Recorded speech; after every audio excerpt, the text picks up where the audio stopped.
Welcome back, and if you're new here, what's up? I'm Brandon, and this is my show Old Bits. On today's episode, I sit down with one of my good friends, Dennis Maley. He's a comic out of Oklahoma City, and he's a self-proclaimed granny freak, and he might be the exact opposite of the comic that we listen to today. Bill Cosby. Bill Cosby's conviction overturned. Cosby was released from prison just within the last few hours. That's right, that Bill Cosby. So Dennis and I, we talked about what it was like in America when this album came out. You know, we talked about Black Panthers, Malcolm X. Dennis was there. He lived it. He gave us some great insight of what it was like in 1965. As you can see behind me, the studio looks a lot different. This was the last episode filmed before a redesign, and I don't know where my microphone went, so I've got a tiny one today. Hope you enjoy the episode. I'll see you in the next one. Welcome back, everybody, to another episode of Old Bits, where me and another comedian sit down and listen to comedy albums from comedians that came before us. Today, I got my friend Dennis Maley. Howdy. Today, we wanted to go over Bill Cosby. I started out as a child. So it's a little controversial listening to a Cosby album, right? Wasn't controversial when it came out. Yeah, so that's a good thing to kick off with, right? Yeah. So this came out in 1964. It was recorded at Mr. Kelly's nightclub in Chicago. Okay. And it's actually the second Grammy winner that we've had. Right. The last one, Rodney Dangerfield, was a Grammy winner. Right. And this one won in 1965 for Best Comedy Performance. And this was his second album. It was pivotal in the rise of clean comedy. Right. 27 years old is when this came out. And then he's been doing comedy like 3 to 4 years as a pro. Right. So I guess how old were you when this came out? Well, Cosby's 12 years older than me. Dang. So let's see, when it 63, 64, Yeah? when it came out, I was sophomore in high school. All right, so you were right at that age where you were like into comedy and all Right. that, huh? Right. And you Class clown. liked Cosby? Sure. So did you like him more than like Richard Pryor or Well, anybody? Richard Pryor wasn't on the scene yet. No? Okay.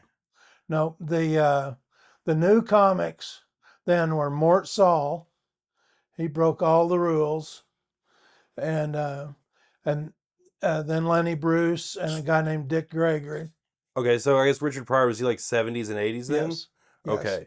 But Lenny Bruce was around then. Right. Gotcha.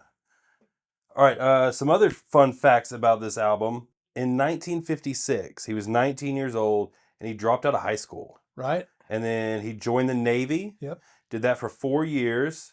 Then went to Temple University in Philly. Right. And started like telling stories, and that's when he decided to just jump into comedy. Played football in college. Really? Yeah, he was an excellent athlete. I didn't know that. Yep. I never played football. That's the You one sport my should've. parents never let me play. You get too hurt. That's what they always should've. told me. Big as you are, man. Right?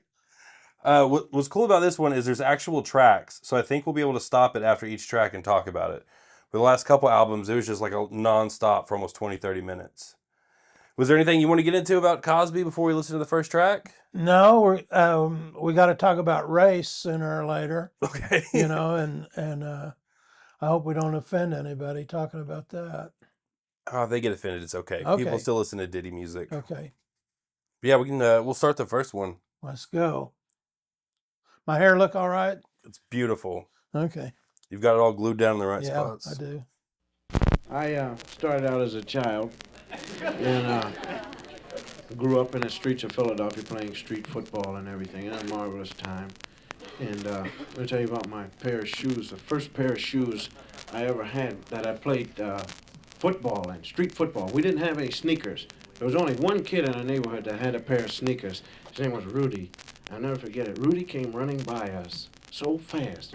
I said, what was that? I said, I don't know. It was something fast. You know, and he came up. How you doing, gang? How's everything? It's good to see you. What do you got on? I got on sneakers. See that? They make you run fast. You can run, stop on a dime. I'll give you 9 cents change. And I can keep going. And you see these little rubber balls on the side there? Yeah, well, they keep me from making sparks, setting my pants on fire because I run so fast, you know.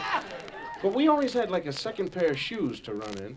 Second pair of shoes used to be the best pair, but now that you go and you get a good pair, and they become the seconds, you see. You wear out the sole, take them to the shoe repairman, and instead of putting leather on, he puts on a rubber sole, which is cheaper, and at the same time, it's better for you to run in, because rubber you can stop. So there's a difference the way they put on the sole. Now leather, they sew. Rubber, the shoe repairman tacks. So when you run and play, you don't wear the sole out as fast as you wear out the heads of the nails that hold on the sole. So when you do wear out the sole, wear out the nails, the sole flaps down. And when you walk, it's embarrassing because your shoe flaps. You flap, flap, flap, like that, Now, if you got a pair of corduroy pants on, you turn into a one-man band, flap, flap, flap, that kind of thing. And these shoes were great because if you see a quarter, you don't have to bend over, you just pick it right up, just keep walking. Great pair of shoes. All right, that was the first track, Sneakers. That was a pretty good joke. I've had shoes like that before as a kid. Yeah. That just flapped in the front. We used this stuff called shoe goo, and we'd glue them back together. Yeah. Yeah. I anticipate it's all going to be like this. Humorous, no really big belly laughs. Yeah, just like little jokes along the way. Little, yeah. Okay. Observational comedy. Yeah, because you said you've listened to this a few times, right? I'm sure I listen. I remember the corduroy story. I mean, I can see that coming. Yeah, as soon as he said corduroy pants, I was like, I know where this joke's going. Yeah. Same thing with them windsuits from the 80s. The Yeah. shoosh. I can't go along with this bit by bit, but I mean, I know I've heard it. Oh, yeah. It's kind of like, I wonder if it's like, is it like music where you haven't heard the song in 20 years, but as soon as you heard it, you're like, oh, I know it's coming? 50 years, buddy. 60 years. 60 years. That's wild. It was 60 years since this came out, huh? Uh-huh. Man. We played street football right there on the street. Oh, we forgot to. This is where we had the greatest quarterback. I in know, the it's world. a new Our quarterback, he had to control 23 men on a side, and he was really great at it. You women don't know anything about it. You played with dolls and stuff like that. But here's a guy with an ingenious mind. He'd call a football play like this. He'd always get down on one knee and draw things. He'd take a Coke bottle top. Now, Shorty, this is you. This is a Coke bottle. I don't want to be the Coke bottle top. Okay, what do you want to be? Yeah, I'm going to be the piece of glass. Okay. Now, listen to this now. Arnie, go down 10 steps and cut left behind the black Chevy. Filbert, you run down to my house and wait in the living room. Cosby, you go down to 3rd Street, catch the J bus. Have him open the doors at 19th Street. I'll fake it to you. There always that one fat kid they never thought, what about me? You go long. Get a lot of good plays going like that. I'll throw it over the water tower. You'll catch it. It bounces off. All right. Did you ever play street football as a kid? Sure. Yeah, we played roller hockey with rollerblades and hockey and stuff and basketball, but didn't play a lot of street football when I was growing up.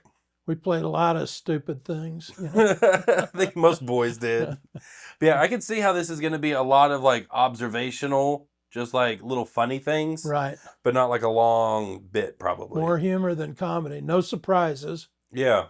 You can kind of see it coming almost. You don't see twists and turns, It, some of it's satirical, I suppose, but not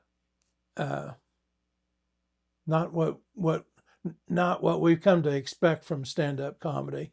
Yeah, it's almost like the same way attention spans have shrunk. It's like how joke setups have shrunk. Like you look at some comedians, like everything has to be a joke, or they say a joke every 10 to 15 seconds. He's a lot longer than that on some of these. Right. He gets a lot of laughs per minute, but I don't know.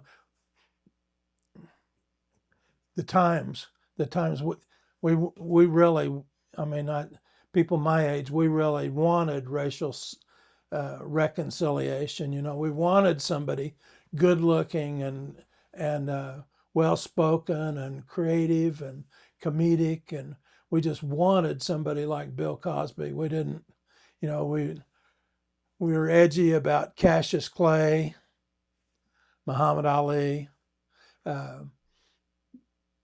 Our families were edgy about Martin Luther King. All those people are contemporary. Yeah. And Bill Cosby just was cut from a different bolt of cloth than what they were. I mean, he was so much easier to like, affable, you know, athletic, good looking. I could see like a lot of people back then being like, "Oh, that's a black guy I like." He's a lot safer to like Yeah. than Cassius Clay was. Yeah. Yeah, because he like skipped out on the Vietnam War and all that for boxing. So like, yeah, he was a little bit more controversial and all that. Right. And so I guess in the 60s were like the Black Panthers, were they big back then too, I guess? Sure. Sorry I had a fight in the middle of your Black Panther party. Yeah, so like he reminds me almost of like we got some rappers nowadays like Pharrell, where he's just like way different than everybody else. I kind of guess like he was like that back then. Everybody was being radical and all that, and he was just like very clean cut. Let me just tell you some funny stories about being a kid. Right. Yeah, it's like the opposite. We sure wanted to love him. Until pharmaceuticals came out. We didn't know how much we wanted to love him, I guess. Let's see what the next so track anyway, is. that's the context of this guy. All right, yeah, the next one's called The Water Bottle. So we'll see what this one is. The water bottle, which is a great memory. We kept a water bottle in our refrigerator to drink from, drink ice water. And there's a funny thing about it. As long as somebody's in the house, you always go to the refrigerator, you pull out the water bottle, and you get a glass, and you drink out of the glass, see? But when nobody's home, you never do that. Go right to the refrigerator, pull it out, drink right out of the bottle, And my mother used to get so upset, man, whenever she'd catch me drinking. You drink out of the bottle? No, I didn't drink out of the bottle. How come there are breadcrumbs in this water here? That kind of thing. So really great. And you never drink all of the water because you got to fill the bottle up. You leave about a quarter of an inch in there. Nobody touches it. Everybody dies of thirst, after that, man. That's funny because the same thing happens nowadays, but with like Brita water pitchers. People will leave that in the fridge with just a little bit instead of filling it back up for everybody else. And I can't tell you how many times I've drank chocolate milk right out of the carton in the fridge, Sure. But yeah, like just really relatable stuff that everybody does. All right, let's see what the next one's going to be. Christmas time. Christmas time. We're going with the holidays now.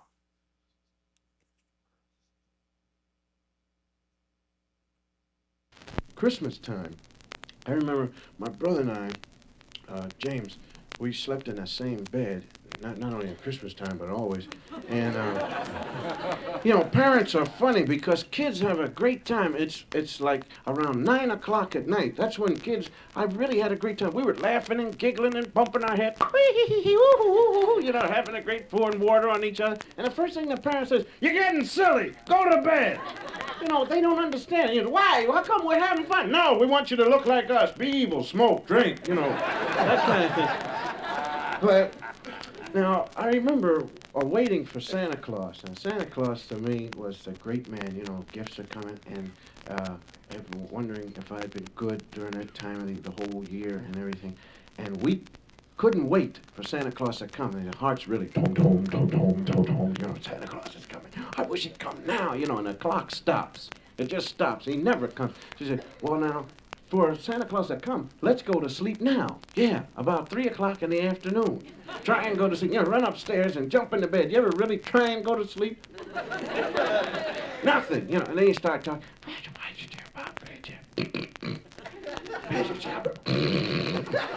You kids better be quiet. That's not us talking. We're not talking up there. You better go to sleep or Santa Claus is going to give you nothing. Put coal in your stocking. See, that's your fault. He's going to put coal in your stocking. No, he's not going to put it in mine. Put it in your stocking. Yeah, and if he does, I'm going to tell him that you wet the bed every night, too. And I'm tired of rolling over on the coal spot. I'll tell you that.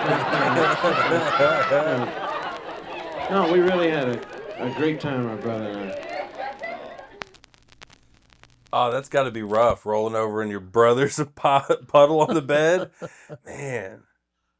So, yeah, you had me thinking about, like, you were talking about all the stuff back then, so I looked it up, what was going on during the time this album came out. And it was, like, right in the middle of the Civil Rights Act. Yeah. So, like, yeah, it was, like, a lot of stuff was going down. Right.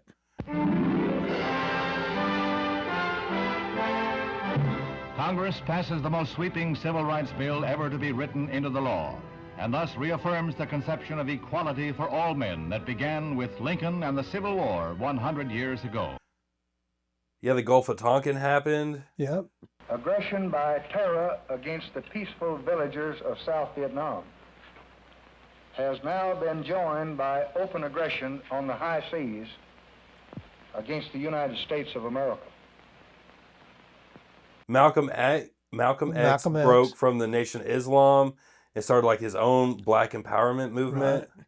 We want freedom by any means necessary. We want justice by any means necessary. We want equality by any means necessary. We want it now, or we don't think anybody should have it. The Beatles were big. Yeah, this was like a wild time. Music went through a big turmoil there, rock and roll and folk, and then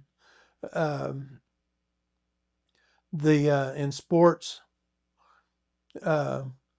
University of Kentucky lost the national championship in basketball. I think it was 66, 67. All-white team got beat by a team of all blacks. Oh, dang. Yeah. For like the first time? Yeah. Wow. Well, I mean, the blacks, there were plenty of blacks in basketball, but like an it's all-black just- team winning? Kentucky wasn't really. I mean, it's culturally it's kind of south, but it really I think it was considered a northern state. It wasn't deep south. And that's like the heart of they basketball still- too, right? Yeah, right. Yeah. Back then it was, and fielded a team all white, and I think even in '69, University of Texas still didn't have any black kids on their football team. Wow. You believe that? Man, they must have been so slow. Well, they were winning national championships. Really? They sure as hell were. Man. But I think all young people, not our parents, I wouldn't say, but all young people wanted to put all that crap behind us. Yeah. We want everybody I knew wanted some kind of racial reconciliation, and so I guess that's why, I can he see went him down being so like like fresh air Yeah. almost, you Yeah. know? Like with all the controversy and all the things that are going on and the assassination of JFK and then you got this guy talking about water bottles and sneakers, you know? Well, I haven't studied this out in my mind completely, but if you watch comedy, you see a ventriloquist and the dummy really tells stupid jokes. They're not funny, they're not edgy, but people laugh Yeah. at them big. I can't really figure out why that is. It's okay for a guy to put a grocery sack over his head and tell stupid jokes, and people think it's funny. All right, I am the unknown comic, America's first punk comedian. But it's Bill Cosby kind of run through that lane. It seems like I'm not trying to say he's a dummy or that his jokes are stupid or anything like that. But I mean, there's some people, you put up a barrier to avoid laughing. Sometimes, don't you ever feel like sometimes the crowd is against you or they want a good reason to laugh at you? Yeah. And I have the feeling Cosby's crowd walked into the venue wanting to laugh. Yeah, and sometimes to it's accept just it. like that person's there at the right time in history. They found a little spot, their little lane, Right. and they just happen to become super successful. Yeah, because his comedy career, he didn't have a long comedy career. He was stand-up, 3, 4, 5 years. And then hopped into TV. Hopped into TV and acting, and yeah. I can see So- that. Because it's not the funniest comedy I've ever heard. Right, It's just, like you said, like people wanted to laugh. Like they almost needed to. right. Yeah. I'm starting to get it more now. Definitely, like I told you before we started, I never listened to his comedy before. I only knew him from TV. He's so likable. Yeah. I mean, and I think also that in his philosophy of comedy, that being likable is 80% of it. Oh, definitely. I've noticed that a lot, like when I was in Atlanta doing comedy, at the Laughing Skull, Right. all the comedians that were like Atlanta-based comedians, they looked like a 10. They were dressed up, the very stage presentable, right? A lot of us just kind of show up in whatever we want. Right. But they looked like it was their like top performance they'd ever been on, just for 4 minutes, right? And like I kind of try to do that, but sometimes I don't feel like it. You know, I'm just, you know, I'll never wear shorts on stage. But, you know, you got to kind of look the part also. And, okay. Yeah, well, let's see. What's the next one? After Christmas Time, The Giant. So this is a little bit longer of a bit. This one's 2.5 minutes.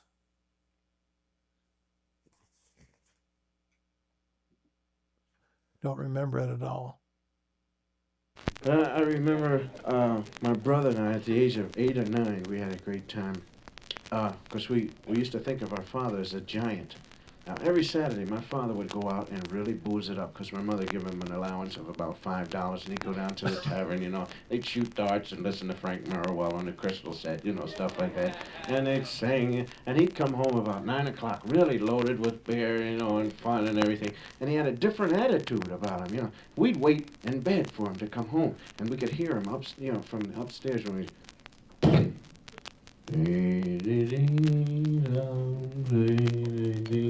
And he'd come in and he'd speak to my mother. Hello, my dear. How are you? You know, she wouldn't speak because he's Jewish. You know. You'd hear him go upstairs. You know, boom, boom, boom. We'd look at each other and say, the giant is home. He'd go past our bedroom into his room, you know, and you could hear him trying to take off his clothes. He'd drop his trousers. Chink! The giant has money. We'd wait for him to go to sleep, you know. He'd crawl in the bed. Oh, merciful Father. You could hear him snore. When my old man drank and really got boozed up, you could... You know, and he'd breathe so heavy that the whole house, everybody in the house would breathe with him, you know. And he would do a thing that what you call chain stoking, which is you breathe and then you stop. You know, and he used to bug us, really. He goes, Dad! Breathe so we can breathe! Oh, thanks a lot. Gee, yes, you know, that kind of thing. But he'd go to sleep, and my brother and I would crawl into the room. You know, it was a big operation for us, hearts thumping, boom, boom, boom. We'd go through his pockets and steal him blind. Man, we'd run back in the bed and jump and split up the money. 85 cents, isn't that wonderful? You know, and he never caught us, never did. No, one morning he caught us. He really did. The giant caught us. I heard him. He woke up, looked through his pockets. Fee, fi, fo, fum. Who stole my dough? Did you take my dough, wife? No, I didn't. Did the kids take my dough? I'll beat the kids for this. Let me get my belt. Leave the children alone. Why? You in it with them? Yes, I get 20%. Oh, we used to take a lot from my dad. I worked in the operating room, and doctors make mistakes like anybody else. You know, I'm not knocking them. They make mistakes. Now, what would a doctor say if he makes a mistake? You know, like, especially in surgery, when a guy's operating. Now, you know, a mechanic will mess up something, he says, oops, you know, that kind of thing. What's the doctor say when he cuts the wrong thing? You know, the guy's operating, and it's local anesthesia. You know, the guy's just awake down there reading a magazine or something. And, you know, they're operating on against strobers, sheeps, cabs, sternum sap, shags, oops. And the patient said, what did you say? Nothing, just lie down. What did you say? Did you say oops? Oh, well, I've said oops before. I know what I've done when I've said oops. Now, what did you do saying oops there? You know, that kind of thing. Man. Really weird. Yeah, that's like an easy joke. Definitely, like anybody could have thought of that one. Yeah. You know? Okay. Let's see what this next one is. I think we're almost done with this side. Yeah, we got the Lone Ranger and then Ralph Jameson for the first side. Did you remember either of those two? Didn't seem like they'd be too memorable. The only thing, it's like when he was talking about his dad drinking and snoring and stealing from him, I got to watch out for that with my kid now. Right. Because I'll do that. You know, I'll tie one on a Saturday. I got to start checking my jeans in the morning now. You know? Won't think it's funny, will you? All of a sudden, he's got a new iPad. I'm wondering how he got it. Not with the money you carry in your jeans. And the baby said, "What did you say?" Nothing, just lie down. What'd you say? Did you say oops? Don't worry, I've said oops before. I know what I've done when I've said oops. Now what did you do saying oops there? You know, that kind of thing, man. Really weird. There was one guy that I always worried about, and this is a Lone Ranger buddy, Tonto. Now, Tonto to me always was like, I would say to Tonto, you know, why does he do the same thing? Because the Lone Ranger would always say, "Tonto, yes, Kimasabi, I want you to go to town." You know, and every time he'd go to town, the bandits would beat the snot out of him. Oh, they'd give him, "Nice to have you in town, Tonto."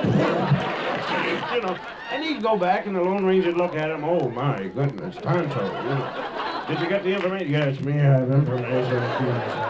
You know, that kind of thing. And I'd always holler in the radio, "Tonto, don't go to town. You know, they're gonna beat you up again, man." You know, just one time. "Tonto, yes, Kimasabi, you go to town. You go to hell, Kimasabi. I want you to get the information." "What is information?" "Information say, Tonto, no go to town." That's what information says. Do you ever figure out what would happen if these two guys ever went into a town and there was no violence? There's nothing to do but get drunk, you know. Lone Ranger and Tonto really knocked out, you know. Let me hear you sing it, Tonto.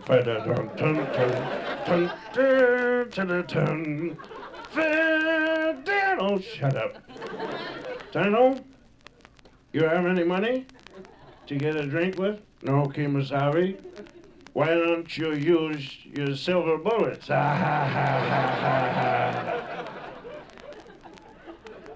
"Well, we better try and work on the bartender." "Right, Kimo."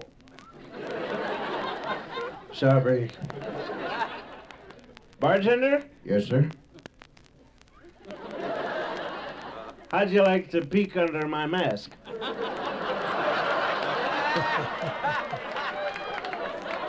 "Take a look at this.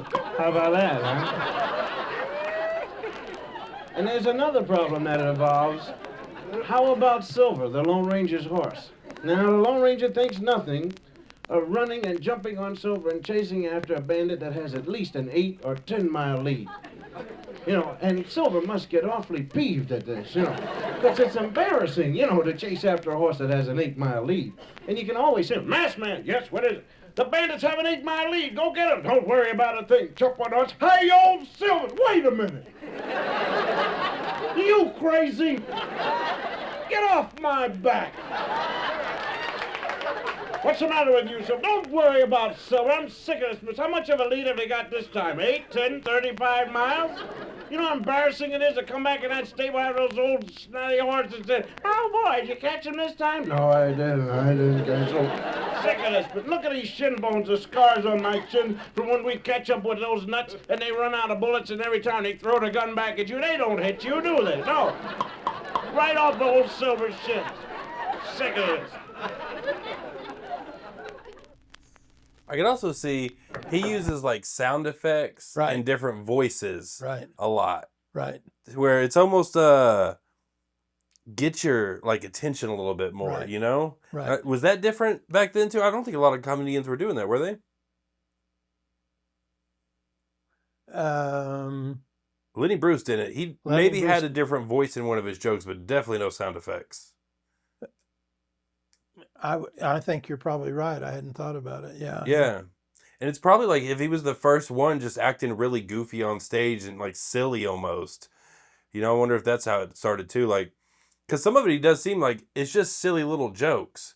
You know, but I'm sure like the way he's like the Tonto thing, like lifting his mask. He made a little sound effect. I'm sure that, you know, a little bit funnier than just listening to it on a record, you know, when you're seeing it. Yeah, I can't explain it. I mean, I've written stupid stuff. A lot of that sounds like the kind of things that you throw that away. Well, like the joke he had about the surgeon or the doctor saying "oops." Right. I'm starting to work on a joke about like in surgery, you know, at doctor school. Right. You know, do they have days specific to like different things you have to do as a doctor? Like one day do they have, okay, today's butt day. You gotta learn how to pull stuff out of butts. You know, like it's kind of like that. Like, what do you do when your doctor says, "Oops"? You know, like maybe they have a whole day planned for that. You know, But totally not edgy at all. No. I mean, your butt joke's a little doesn't hardly seem edgy, right? I mean, Yeah. compared to some of the stuff we hear. But yeah, none of it's edgy. Yeah, you wouldn't think that this guy is the same guy that we know now. In prison, guy? Yeah, like Yeah, okay. Well, you never know.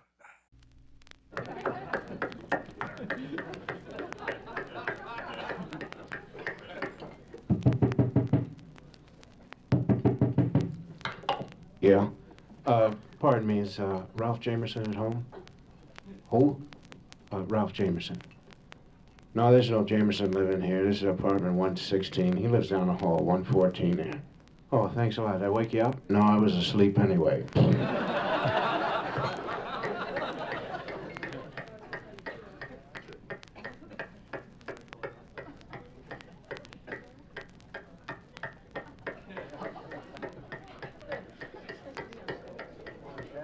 Repetition.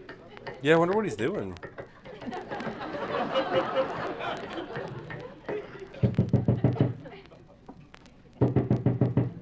Yeah. Pardon me, what number did you say that was again?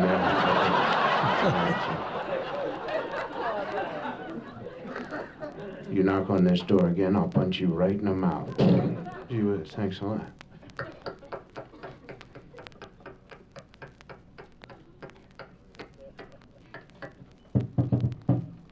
Yo, Ralphie, open up, it's me, Charlie. Open up. Better try the knob, I know he's home. Hey, listen, Ralph. Ralph, did you lift that gas? Ralph, are you okay? I can't breathe. Better crawl on the floor like I saw the guys doing the move. Ralph, are you lift the gas on? I can't see. Better light a match.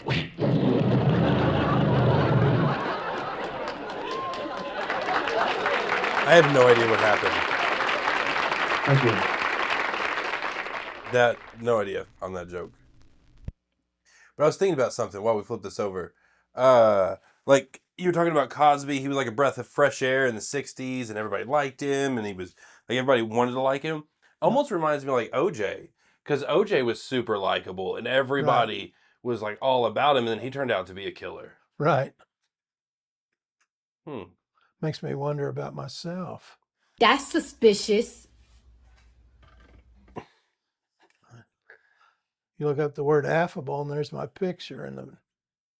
Uh-oh, we got something on this one.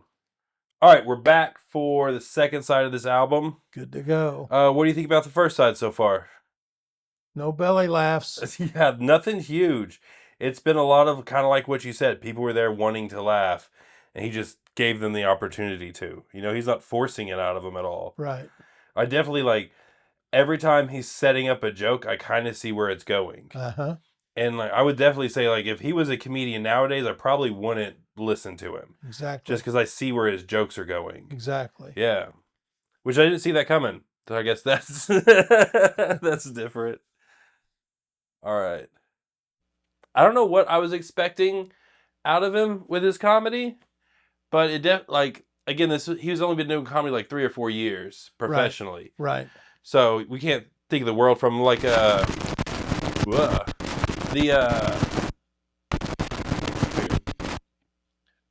album that we just did, the Rodney Dangerfield one. Right. He had been doing comedy like 15 years before he recorded that. And there's definitely a clear level difference, you know? Right. We'll try again.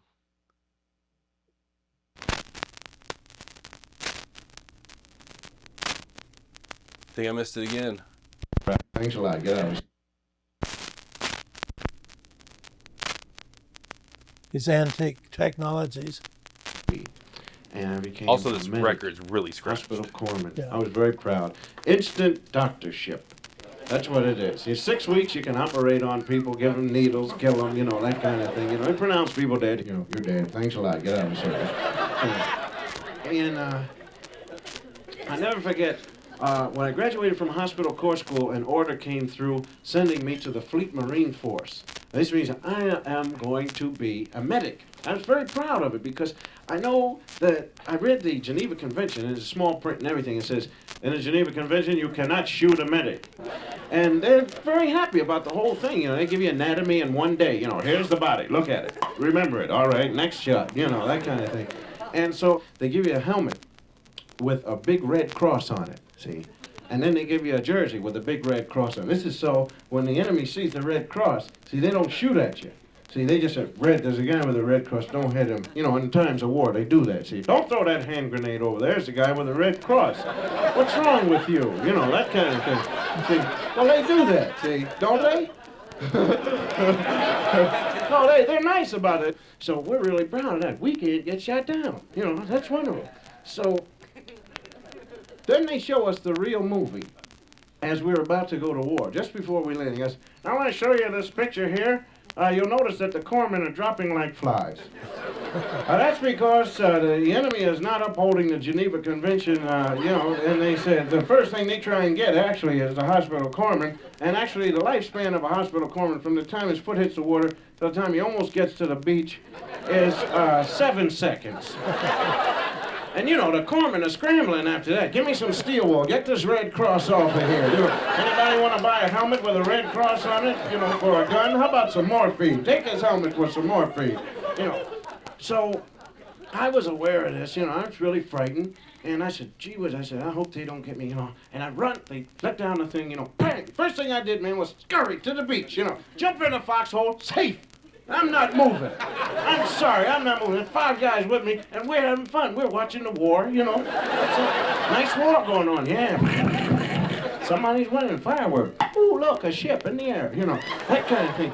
And an explosion went off about 100 feet away. And a piece of shrapnel caught one of the guys, you know, and zonked him right out. He's gone, you know. And there's a guy next to, zonk means dead. And there's a guy next to me, typical movie nut. You know, I didn't even know they were real. I thought they were just in a movie, you know. Boy, they got Charlie. Shut up, be quiet, man. Watch the war, you know. No, they got Charlie and I'm gonna get him. You're not gonna do nothing. Get out of the foxhole and shut up. I'm gonna get him. Will you get? And he broke loose. And he runs nowhere, but right out into the open, man. He's scurrying around. Where are you, running? You know, where? And these guys, the enemy's hiding up in the trees, having fun. You know, anybody want this nut scurrying around out here in the open there, you know? And the first thing they do is, and they gun him down. First thing this guy says is, medic!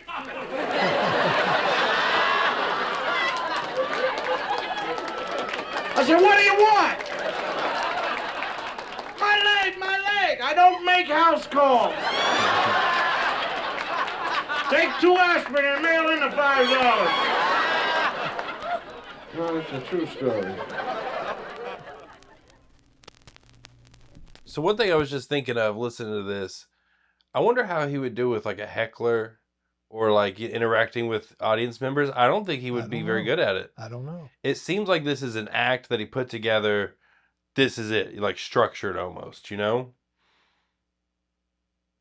But yeah, I could see that like again, I kind of felt like I knew where that joke was going when he was talking about the Red Crosses and the NATO and all that. But all right, what's the next one? Let's see. We got My Pet Rhinoceros and then Half Man after that one.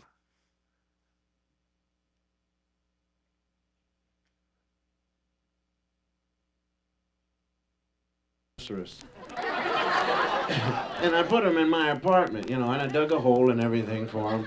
And, you know, I refused to hang my hat on his horn, you know, that kind of thing. And just to prove to you, some people are weird enough that they'll pretend that a rhinoceros in the living room doesn't excite them. Now, you get people like that guy will walk by and say, oh my, you have a rhinoceros, huh? We used to have a rhinoceros.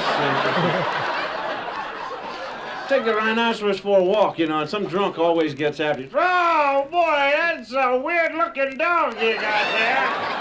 Does he bite? No, but he'll ram the hell out of you. That's what he'll do. Half man, half animal. Wolfman, right? And here's a guy that I sympathize with because he can never remember his rhythm pattern. He's walking around as a normal human being, then the moon comes up on it. You know, now, a guy like that has got to be embarrassing to his family. You know, he's sitting around eating dinner and the moon comes up. So, oh, Pop, were you going out in the yard someplace like that? How about if he's getting a haircut, man, as a normal human being, right? Barber's giving him a haircut, and the moon comes up. Oh, hey, mister's going to cost you an extra $8 after this.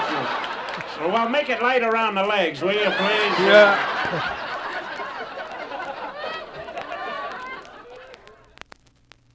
$8 haircut. Speaking of death. That's a cheap haircut. I was thinking now, they had a problem, Elaine May and Mike Nichols did a bit on funerals and how expensive funerals are.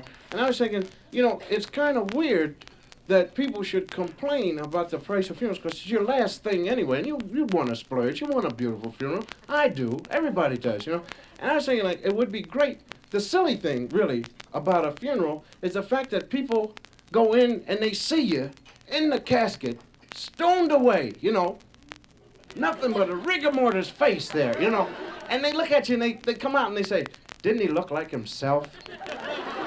Which is sickening, you know. Because, like, if you put yourself in bed like that and you're really set up, you know, lie down in the bed like that, people would see this. He's dead. They wouldn't say, doesn't he look like himself? No, you know, people say, I thought you were dead. No, I was just sleeping like that. Well, don't sleep like that anymore, you know, because you look like you were dead. So I was thinking now, for the people that always feel, didn't he look like himself? For $50, an extra 100 or something like that, what you ought to do is hook up a tape recorder, you know, and play it so you can talk to them as they go by. You know, hi, how have you been? Don't I look like myself? You know, aren't I wonderful? It's good to see you. You know, just keep it running like that for those people, you know. And maybe for an extra $200, you name names, you know. Hi, Bob. How's the wife and kids? You certainly do look great. Don't I look like myself? You know, like that. Not sick, but it serves a purpose, you know. Because I can't stand, you know, so how'd he look? He looked dead, I'll tell you the truth. Man. He really looked dead, you know. But when I was in the, like I said, in the Navy, I was on a ship. And the thing that really caught my attention was a burial at sea. And it seemed like a cheap thing to do, because I didn't understand it. They put the flag over the body, see, and they marched the guy out, you know, and they put it on the edge, and then they, you know, the chaplain or whoever's gubby, and then they, you know, and they dump the body into the water. Well, the flag stays.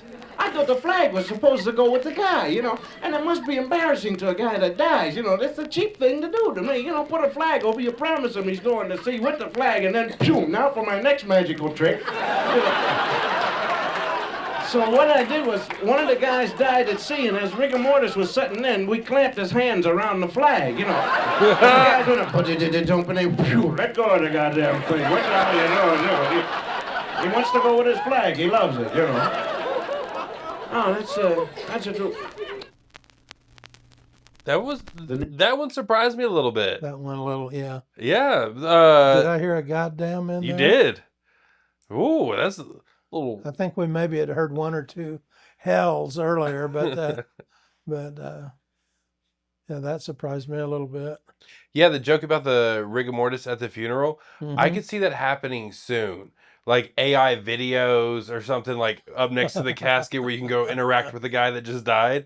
I've got a friend that he's had like 4 different funerals for himself. I mean, he wants to hear what people got to say, so he just throws a big party and pretends like it's his funeral.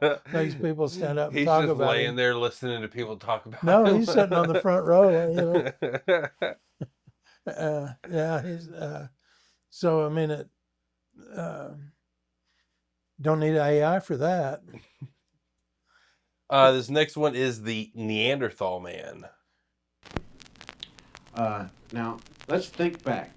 Now, today we know what to eat. You go into a restaurant or you go into your home and you say, what's for dinner? Let's have spaghetti. Let's have steak. Let's have some meat, you know. Now, a caveman couldn't say that because he didn't know anything about eating meat. He didn't know anything. He was just out there, you know, just right out there. Hey, I am a caveman, and I'm out here. You know, that kind of thing. And the rain would come down. You know what rain was. Oh, what is that? Run and hide, you know, that kind of thing. So it's all right. It's soft. Feel it. Oh, yes. Isn't it wonderful? You know, and then the hailstorm would come down and fool them all. You know, oh, hey, that hurts. You know, hard water. You know, that kind of thing. So I figured the only thing that they knew how to eat, you know, like the bushes were there for them. So they just eat bushes every day, bushes. And they must have gotten tired of bushes, you know. I guess, oh, this is rotten. These bushes, they're the worst bush I've ever had in my life. Man. See, don't eat that bush because you'll get a rash from it.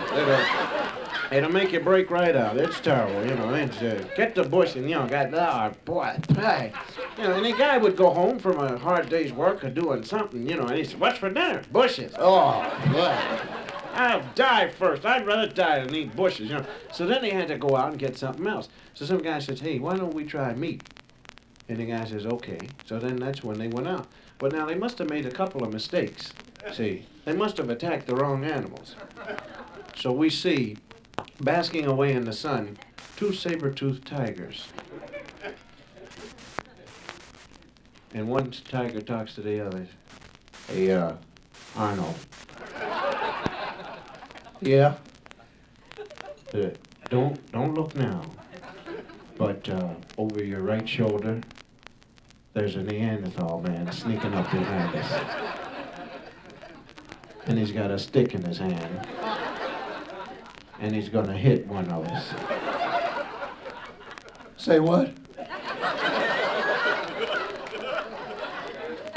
That's the same nut that hit me like hell yesterday.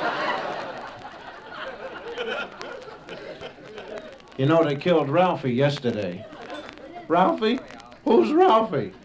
You know Ralphie, that weird saber-toothed tiger. Lives over the hill. He only has one saber. And he growls with a lisp. Says, arf. They killed him yesterday. Oh, that's terrible. Yep. Then they cut his fur off and they threw him in the fire. Oh, that's horrible. Yeah, and then they drug him out of the fire and they ate him. What a bunch of savages. I'll tell you what we'll do. Let's get up and start growling and making a whole bunch of noise. All right? What's he doing now? He's eating bushes. That's what he's doing.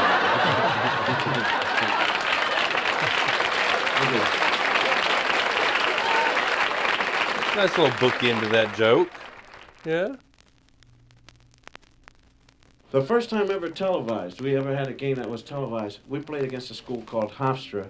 The athletic director came into the locker room and he says, now listen, fellas, he says, you guys are on television, he says, and this is the first time for you. He said, I am not really concerned with winning as I am with the fact that you guys are on television and there are certain areas of your body that you shouldn't touch because it's embarrassing to the people watching TV. So the guy says, yeah, okay, we know what you're talking about. So he made us sign an affidavit promising that we would not touch certain areas of our body, you know. So we ran out on the field. I don't know why it happened to me. First time I carried the ball, I went up to this hole, and I saw the guy on the ground. He was a defensive man. He was down, and I started to step over him, and just as I raised the left leg, he came up and really hit me. Wacko! You know, in the worst place. And I said, oh! And I started to grab him. You'd better not touch any areas of your body. So I grabbed my head. And I went into the huddle, guy said, what's the matter? I said, I really should have a baby. And to make it look good, they bandaged up my head. That's the truth. That's the truth. I'll tell you about Seattle, Washington, then I'm going. Seattle, Washington is a city, as far as the weather's concerned, they're a little backwards. Now, Seattle, they have rain at least 365 days of the year, so therefore they don't know anything about the sun. As a matter of fact, they think that the sun is evil. You know, when the sun comes up, what did we do? Is our town dead? You know, what have we done? You know, they go out and they cut a calf, you know, and put them up on a rock. You know, that kind of thing. But No, that's the truth. And you can see them out there. They don't know the difference. You know, they're out there on the beach when it's raining, getting a rain tan. You know, they're out there. And they think the more wrinkled the body, the better you look. You know, really. That's all. You look like a prawn. Thanks a lot. I appreciate that. You know, it's the truth. And you ask anybody from Seattle, says, do you like the sun? No. Why? Dries up the sinuses. That's why. You know, can't breathe. Got little gull slits on their raincoats, you know, stuff like that. And in Seattle, they have this gorilla. And his name is Bobo. And the veterinarians have been going mad trying to get Bobo to mate. This is the truth. Bobo is about 54 years old now, and it's costing the zoo an awful lot of money because he's the only gorilla that they have, and they want to get another one. So the way to do it is, you know, to call up a zoo, for them to send up a female gorilla, and then they mate, and then they get a little gorilla, and then you do that twice, and you get a gorilla, and then the old gorilla can die off if he wants to, you know, which is less expensive than hiring Clyde Beatty to go out there and get you one, you know. So, and more fun for the gorilla, too, you know. But Bobo knows nothing about mating. You know, he just sits there. And, you know, the vets keep saying, come on, Bobo, pretty soon you'll be too old, you know, you're gone. And so he just... And as a matter of prestige, too, other zoos keep calling up, and they know about Bobo, and they keep making fun of him. You know, it's, nah, nah, nah, nah, nah, your gorilla don't know nothing, you know, that kind of thing. But the guys from the Philadelphia Zoo were very nice about the whole thing. They closed up their zoo, and they sent up their best-looking female gorillas. And she went into the cage with Bobo, and she was looking good, too. She had long black stockings on, you know, and some heavy eye makeup. And they gave her a girdle with hair on it, you know, and she was looking very shapely. She went into the cage and boom, boom, boom, boom, boom, boom, boom, boom, boom. And he did nothing. He was just... And, of course, she stormed out of there. Well, this left the vets to try different methods. And one guy thought he had a good thing going. He went in and he read him dirty stories. And that didn't work, even the parts underlined. And then another guy went in and he showed him some gorilla stag movies. You know, where the gorillas have black tape across their eyes so you can't tell who they are and nothing like that. And he walked out in the middle of the stag movie, and the last method they tried was they took some darts and they dipped them into this special gland-secreting stuff that they got from an old sailor. There's a box marked Tijuana COD, you know. And they took the darts and they threw them and hit him in the back. And the darts did nothing to him. He just pulled away and pulled them out, and he threw them away, and they hit a hippo. And the hippo went wild. I mean, everything. Birds, trees, grass, garbage cans. He was all over the place there. As a matter of fact, they have some of the weirdest looking animals out in that zoo now. They have a giraffe with a hippo's head, and his neck can't hold the head up. You know, it keeps going down on the ground. That's a true story, though. You don't believe it. Yeah. Thank you. All right, that was it. What'd you think? I surprised myself. I met my expectations. Yeah? Yeah, I didn't think we were gonna think it's all that funny. Yeah, it wasn't the funniest. I looked up the other Grammy nominees that year. Never heard of them. I mean, besides Woody Allen. Right. But right. the other guys I'd never heard of. So it was like, yeah, comedy was thin back then. Right. So it was easy for something like this to be the best. Because I would say today, if this came out today, you would never hear about him. Right. I don't think he's good enough to, with all the other guys we got, like Chappelle and D. Ray Davis and everybody, like I don't think he could hold up today, but it was good. I mean, there were some good little jokes. I'm glad I listened to it. Now I know a little bit more about Bill Cosby. But man, yeah, it makes me feel better about where I am 3 to 4 years in, because that was, I think he was about 3 to 4 years in right then. Yeah, I think this total thing was about 30 minutes of runtime. And I bet I could put together about 30 minutes of material. Because I got 15 that I'm so proud of. But I could stretch it to 30 and get an album like this, I bet. Well, you could produce an album like this yourself, back then, it took, a lot of money, connections, producers and distribution, all that kind of stuff. There's a lot of things that are not impediments, not obstacles to distribution like there were then. You see Rogan. I mean, my gosh, how many subscribers has he got? And I guess he did some stand up. Yeah. Well, I mean, think about like this studio I got here. All of this could not have been possible even 10 years ago. No. And that's one thing I've noticed. Like I tell my wife, it seems almost like it's to the point now to where it's like it's so easy. I have to have a podcast. I have to do it because it's so. The cameras are cheaper. The equipment, I can do it all on a computer. Where like 10, 15 years ago, it's impossible. I'd say 15 years ago, if you were talking about film, if the video had rotten sound, it was not theatrical. I mean, you had to have perfect sound. Yeah.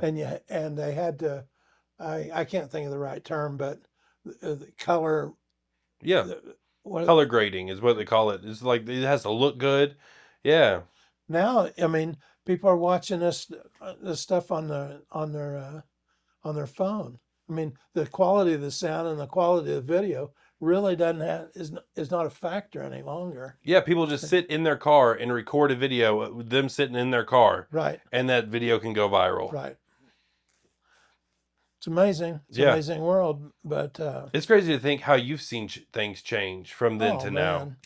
Yeah. I mean, I hate to talk about it, but yeah, because it's boring to you young guys. But no, I think it's interesting because like back then you could have never envisioned what we have now. Oh no. No way.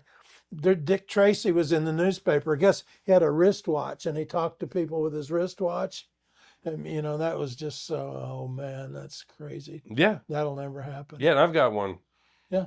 Yeah, and it's wild like how much we have now that you would have never thought was possible. Right. Like we still call our phones that we keep in our pocket a phone. Right. But that's almost like the least amount we use it. Right. It's more of a computer we carry that can also make a phone call. Right. I only want it for a phone. If it does any more than that, it's a constant nuisance to me. Yeah. So I just don't need the distraction. But yeah, it's interesting to look back at stuff like that. Here's somebody else who was popular at the time in party records I never talked to you about.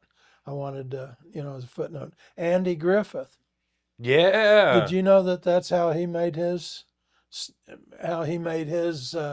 No way he was a comic first. He did. Really? Well, they were like narrative stories, and it was like the country boy sees his first football game, and he is just really dopey country. Ernie Ford and Don Knotts and I all come from the country, and it's interesting how many people in show business come from the country. And that was like a party record. We called them party records then. Really? Yeah, and people would go to, gather around and listen to somebody's copy of this record. And oh gosh, that's funny. And, yeah, I haven't seen any of his stuff at a record store. Oh, really? Yeah. If I would have picked it up by now. Yeah, I got a bunch of them now. I got like 60 comedy records now, and I haven't seen one of his yet. It's I don't think he ever had any stand-up career, but his entree into the biz was a party record. That's cool. I had no idea. Well, Dennis, thanks for doing this, man. I appreciate you coming down. A lot of fun. Yeah, if you want to come do it again, I got plenty of albums. We can set you up another one. They got to be old guys or I won't know who they are.